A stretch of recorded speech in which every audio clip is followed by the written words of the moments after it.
All right. Shall we pick through them? Yep, let's The Brisbane go. Lions first. Semi-final stunner. We'd spoken about the best win under Chris Fagan, Yep. and then they trumped that all over again and Yeah, they conquered did. all manner of hoodoo along the way. Came from 28 points down in the dying seconds of the second term. The Lions as a group have been questioned for their physical toughness. Okay, not just about Melbourne.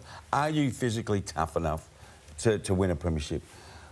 What we probably don't talk about enough is the mental toughness that these Lions have showed in the last 2 weeks. OK, you're playing really good football and you've got some players playing really well, but to come from 5 goals down just before half-time, you've got to be mentally tough. And that word believe, and this game is swamped by numbers, But there's one thing that numbers cannot measure, Jared, and that is the word belief. There's no measurement for it. You see it, you feel it. It's in your core, it's amongst each other, it's in the rooms, it's a training. It's watching the pies run out in the ground together. That's it. Now, sometimes it equates to nothing. But when you have a victory like the Lions did, it equates to everything. Because they can look at each other and say, we can do anything. OK, what's next? So that's what... Fagan's on a wave as well. So you ride the wave and he's coaching and the coaching group and the leaders and say, righto, what can we do? Just keep believing, keep working hard. That first half, now you called the game. Yep. I didn't listen to you. I was at the game and I'm thinking to myself, God, all the commentary would be all in Melbourne. All of it. They're running all over them. If Melbourne, we'll get to Melbourne in a second, and we're pitty-pattering around Melbourne at the moment. We are.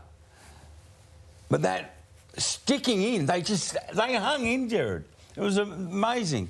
What were you looking at when you were watching the first quarter? Oh, we were starting to think this is going to be 60, 70, 80 points. We were fearing a semi-final slaughter at that stage. And instead it turned stunner. This was the bit... So this is what I'd been waiting on for Brisbane. Could they bring the mania when it... You know, that such intense pressure to a game that it simply can't be withstood.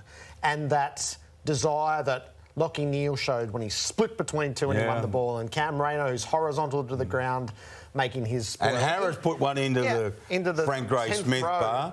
And even Darcy Fort and Dan McStay win their holding the ball free kicks. Could they do that?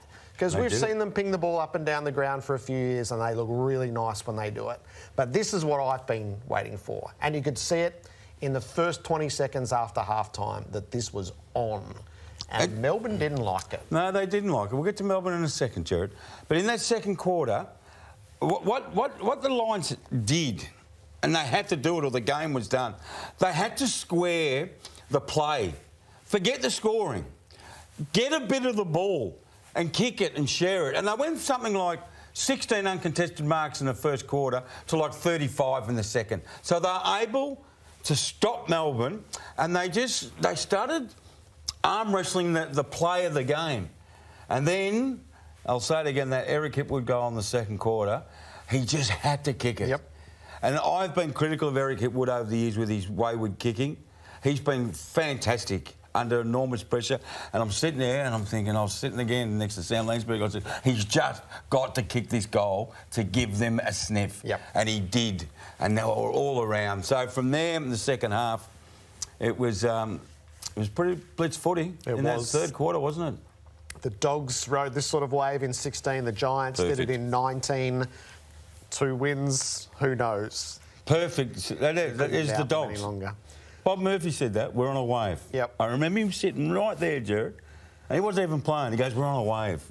Anyway. Will Jared Berry be there? So the unreasonable and unnecessary contact to the eye region, that is the charge. It's intentional and that gets him the week. Can he get it reduced to careless and pay the fine and front up in a preliminary final? Where do you sit here? Oh, no, I think...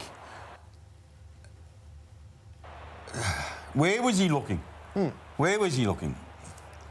Now, retaliation is not big in the AFL world because he's got a forearm to his throat, can't breathe, hurting. He's done what he did.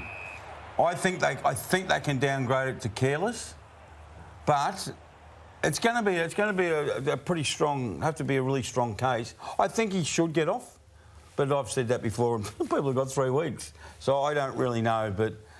I think Jared Berry's a pretty fair footballer. I haven't heard anyone ever say he's not. And when you got someone like that, and everyone spoke about it on the weekend, more to the point on this one, where do you stand? Well, the simple question is, was he flailing around or did he reach for the face?